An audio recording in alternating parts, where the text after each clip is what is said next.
Hello, मैं अर्पिता। आज का वीडियो किसी के रिक्वेस्ट पे और वो भी एक मेल के रिक्वेस्ट पे, एक पापा के रिक्वेस्ट पे है। और मुझे बहुत अच्छा लगा, किसी ने मुझसे कहा कि आप इस पर वीडियो बनाइए। तो आज का टॉपिक ही है पीरियड। एक 8 साल की बच्ची को पीरियड्स आ गया। माँ बाप लेके डॉक्टर के पास गए। डॉक्टर भी हैरान था और परेशान।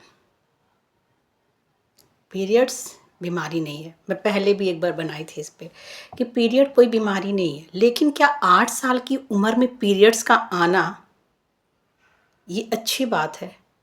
नहीं ना। सोचिए, जब एक बेटी 8 साल की उम्र में अपनी माँ को कहती होगी कि मम्मा मुझे खून क्यों आ रहा है, उसे दर्द क्यों हो रहा है, मुझे ऐसे क्यों लग रहा है, माँ क्या सोचती होगी? माँ को जहाँ खुश होना चाहिए, पीरियड्स आने से कोई बीमारी तो है नहीं, ये खुशी की बात है। लेकिन जब 8 साल की एज में एक बच्ची अपनी माँ को ये बताई होगी कि मम्मा मुझे यहाँ से खून आ रहा है, मुझे बहुत दर्द हो रहा है, उस माँ पे क्या बीती होगी और क्या बीत रही होगी। उस बाप के चेहरे पे जो तनाव आया होगा वो सिर्फ एक माँ और बाप ही समझ सकते हैं। शायद इसीलिए एक फादर ने मुझसे कहा इस पे वीडियो बनाने को। ये कोई बहुत छोटी सी बात नहीं है, ये टेंशन बहुत बड़ी है, बहुत बड़ी। सोचिए तो, अगर आप एक पेरेंट्स हैं, आपको फिर समझ में आएगा कि वो बच्ची जो अभी गुड़ियों के साथ खेल रही है, जो अभी हंस खेल रही है, जिसको कुछ भी नहीं पता, उसको अचानक से ये दर्द इतनी कम उम्र में, तो फिर क्या कहा जाएगा इसको? जिस उम्र में अभी सिर्फ उसको हंसना था, खेलना था, कूदना था, हाँ रस्सी कूदना था, क्योंकि ये ग्रोथिंग एज होती है। हम 8 से 12 एज को एक ग्रोथिंग एज मानते हैं। 8 से 12 एज में रस्सी कूदते हैं, साइकिलिंग कराते हैं कि बच्चों की हाइट बढ़ जाए, क्योंकि 12 के बाद यही पीरियड 12 की एज में आए, 12 के बाद आए, नो प्रॉब्लम, बहुत सही है, बहुत खुशी की बात है, इसे आना ही था। लेकिन 8 की उम्र में नहीं, जब अभी वो ग्रोइंग स्टेज में आई है, फिर ये दर्द, और वो पीरियड्स का दर्द मुझे होता है। मैं तो 14 ईयर की एज में मुझे पीरियड्स आया था, लेकिन इतना भयानक दर्द, पहला पीरियड तो बहुत जानलेवा होता है। और वो सिर्फ पेट में दर्द नहीं होता है, पेट, कमर, पैर, हाथ, सब कुछ दर्द में तो रहता है। एक अजीब सी टेंशन रहती है, अजीब सा दिमाग में हुआ रहता है। पहली बार तो मैं 14 ईयर की एज में मुझे समझ में नहीं आया था, तो उस 8 साल की बच्ची को क्या समझ में आया होगा? एक मैं भी ये पढ़ के ना, मुझे भी बहुत अजीब लगा कि इतना आसान नहीं है पीरियड दर्द को संभालना। मुझे तो फीवर हो जाता था, कई सालों तक ऐसा रहा कि मुझे पीरियड्स आया, मैं 24 घंटे बिस्तर से बस उठ के टॉयलेट, टॉयलेट से बिस्तर, टॉयलेट से बिस्तर, और फीवर में और चिल्लाना कि सबको पता चल जाता था, इंजेक्शन लगता था, दवा खाते थे। जब बच्चे को खेलना था, बच्चे को दर्द झेलना पड़ रहा है। वो हफ्ते के एक दिन, महीने में हर महीने का 10 दिन उसका बेकार हो गया। उसको उससे डर लगने लगा होगा। और इसका ये रीजन क्यों है, इसके कारण क्यों है? इसका कारण कोई और नहीं, हम पेरेंट्स ही हैं। मैं देखती हूँ अभी भी कि पेरेंट्स क्या करते हैं, आ रहे हैं स्कूल से और बच्चे को पैकेट की चीज़ें दिलाते हैं। मेरी भी बेटी है, मैं 3 सालों से उसको स्कूल में डाल रखी हूँ। मैं पहले गुड़गांव में थी, वहाँ भी देखती थी, जैसे स्कूल से निकले सारे पेरेंट्स, ऐसा नहीं कोई, सब अपने बच्चों को कुछ ना कुछ दिलाते थे। मैं अपनी बेटी को नहीं दिलाती थी, मैं उसको समझा देती थी, वो समझ जाती थी। कभी उसको बुरा भी लगा होगा, लेकिन वो समझेगी। जैसे ही बड़ी होगी उसको सब कुछ समझ में आएगा। वो बच्ची क्या कहेगी? सारे बच्चों को मैं देखती हूँ, माँ बाप संडे सैटरडे छुट्टी हो रही है, मॉल में लेके चले जाते हैं, हर फैमिली टाइम निकाल रहे हैं। वहाँ पे क्या बाहर का खाना खाना है, आज सब कुछ बाहर का करेंगे, पिज्ज़ा खिलाएंगे, बर्गर खिलाएंगे। अच्छा एक्स्ट्रा कुछ हुआ, पिज्ज़ा मंगा दिया, बर्गर खिला दिया, पैकेट की चीज़ें आ रही हैं, चॉकलेट बड़ी बड़ी आ रही हैं। मैं भी खिलाती हूँ, ऐसा नहीं खिलाती हूँ, पर एक लिमिट। लंच में मुझे इतना गुस्सा आता है किसी किसी पेरेंट पे, लंच में सैंडविच, मैगी, बर्गर ये दिया जाता है। अभी हमारा बच्चा इतना छोटा है, मैं इस चीज़ के तो बहुत खिलाफ हूँ। लोग ये भी दे रहे हैं, और पता है फ़ोन तो दे ही देते हैं। छोटा सा बच्चा है, फ़ोन पकड़ा दिया। खाने के साथ कोई भी उनके साथ इतना मजाक, अपने बच्चों को एक पूरा मजाक बना के रख दिया है। मैं मान रही हूँ कि बच्चा जिद कर रहा होगा, जिद करेगा, बच्चे का काम है, पर मेरा क्या काम है, हमारा क्या काम है? उनकी जिद पूरी करना हर पेरेंट्स की लिए ज़रूरी है, लेकिन सारी जिद नहीं, सारी जिद वाजिब नहीं होती है।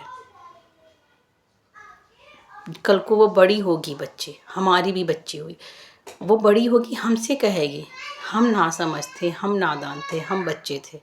पर आप तो समझदार थे, आपने हमारी लाइफ को इतना मजाक क्यों बना दिया? ये मैदा, मैं देख रही हूँ मैदा, अजीनोमोटो, एक तो एक क्रेविंग हो जाती है। मैंने खुद के साथ भी फील किया। आप एक पैकेट की चीज़ 2 दिन 2 पैकेट खा लीजिए, तीसरे दिन खुद ब खुद आपका मन करता है, एक नशा हो जाती है। फिर क्यों ये नशा लगाना? जानते हुए, सबको पता है, किसी को बताना नहीं है कि ये चीज़ें ख़राब है, सबको पता है कि पैकेट की चीज़ ख़राब है, प्रोसेस्ड है, अच्छी नहीं है, लेकिन बच्चों को डेली सैंडविच मिल रहा है, डेली ब्रेड के कुछ ना कुछ मिल रहे हैं। क्यों भाई? लीवर ख़राब हो रहा है, हार्मोन्स सारे अस्त व्यस्त हो जा रहे हैं। कुछ भी फैमिली टाइम आप इंजॉय कीजिए, किसी बड़े पार्क में लेके चले जाइए, आप घर में भी इंजॉय कर सकते हैं। बच्चे की पसंदीदा कुछ बनाइए, पापा हैं उनकी छुट्टी है, वो भी बना सकते हैं, आज पापा बना दें। बच्चे को उस पिज्ज़ा खाने से ज़्यादा मज़ा आएगा, उस मॉल में घूमने से। मॉल में घूमने से दिमाग जो हमारा है ना बच्चे का, वो एक लिमिट में आ जा रहा है। उसको पता है कि हम जाएंगे मॉल, घूमेंगे, हम ये करेंगे, हम वो करेंगे, पर एक लिमिट में। एक मॉल क्या है? एक चार दीवारी में है, वो चार दीवारी हमारे घर में भी है, आप घुमाइए। लेकिन जो आपको फैमिली टाइम एंजॉय करना है, उनको आप किसी पार्क में लेके जाइए, किसी जगह पे जहाँ पे पूरा ओपन एरिया हो। ओपन एरिया आपका ब्रेन ओपन करता है, चार दीवारी आपका ब्रेन बंद करता है। लिमिटेड, वो लिमिट में आ जाता है। लेकिन जैसे ही आप ओपन एरिया, आप अपने घर में हैं, थोड़े बोर हो रहे हैं, आप बाहर निकलिए, मूड फ्रेश हो जाता है। तो पैक और अनपैक में यही अंतर होता है। अब बाहर निकलिए, बच्चे के साथ टहलिए, बच्चे के साथ बैडमिंटन खेलिए, बच्चे के साथ कुछ भी आउटडोर गेम खेल लीजिए, वो फैमिली टाइम होता है। बच्चे के कोई स्टोरी सुनाइए, बच्चे से भी सुनिए, वो फैमिली टाइम होता है। ये नहीं कि मैं बच्चे को 5,000 का डिनर करा दिया, लंच करा दिया, ये खिलौने वो खिलौने। उनको थोड़ा सा कम कर दीजिए। सबके पास टाइम नहीं है, पर जो टाइम है बच्चों के साथ, उसके साथ मॉल जाने से अच्छा है कहीं घूम के आए। आप जाइए हर जगह, लेकिन ऐसी जगह जो हमारे बच्चों के लिए बेनिफिट हो, नुकसानदायक ना हो। वैसे भी अब तो हवाएं भी जहरीली हो गई हैं, तो जानते बूझते हम उन्हें जहर क्यों खिला रहे हैं? क्यों हम अपने बच्चों की ज़िंदगी के साथ खिलवाड़ कर रहे हैं? जो बच्चे हमें सब अपनी जान से ज़्यादा प्यारे हैं। बच्चों को आजकल पैकेट का दूध, हम ग्वाले से दूध नहीं ले रहे हैं कि वो कुछ मिला रहा, हो सकता है मिला रहा हो, गायों को वो इंजेक्शन दी जा रही हैं जो दूध बढ़ा रही हैं, वो भी नुकसानदायक हैं। लेकिन जो पैकेट के दूध आ रहे हैं वो कौन सा बहुत अच्छा है? वो तो उससे भी ख़राब है। नॉन वेज मुर्गियों को इंजेक्शन लगा लगा के अंडे निकलवाए जा रहे हैं, अंडे, नकली अंडे भी आ रहे हैं। हम प्रोटीन के नाम पे दूध, नॉन वेज लगातार दे रहे हैं। उनसे भी थोड़ा बचिए ना, आप हरी साग सब्जियां खिलाइए ना। हर चीज़ में मिलावट है, लेकिन कोशिश ये तो करें कि जिसमें जो ज़्यादा बेटर है। जैसे पैकेट के दूध से मुझे ग्वाले का दूध ज़्यादा बेटर लगता है। जो गांव का है, यहाँ पे भी कुछ कहते हैं मिलावट कर दे रहे हैं, आप उनसे बात कीजिए, शायद वो आपको थोड़ा सही दें। ऐसा नहीं है कि सब खराब ही आते हैं, अंडे नकली आ रहे हैं, तो कुछ ऐसा कीजिए थोड़ा। बच्चों को मजाक बनाने से अच्छा है उनके साथ गुड टाइम और गुड चीज़ें दिया जाए। हेल्दी चीज़ें दिया जाए। हेल्दी के ही नाम पे मैं ये नहीं कह रही हूँ कि जो भी हो आपसे बन पड़े, क्योंकि पीरियड्स आने का मतलब ये है कि अब उसकी हाइट वहीं पे रुक गई, अब नहीं बढ़ेगी। उसका दर्द हमेशा के लिए बन गया, उसका चिड़चिड़ापन हमेशा के लिए बन गया। और जब बड़ी होके वो हमसे सवाल करेगी ना, हमारे पास जवाब नहीं होंगे। उस समय हमारे पास रह जाएंगे सिर्फ अफसोस। हम अपने अफसोस के साथ जिएंगे लास्ट आखिरी सांस तक। तो ये ना करें, हम अपने बच्चों को अच्छी और हेल्दी लाइफ दें। Thank you.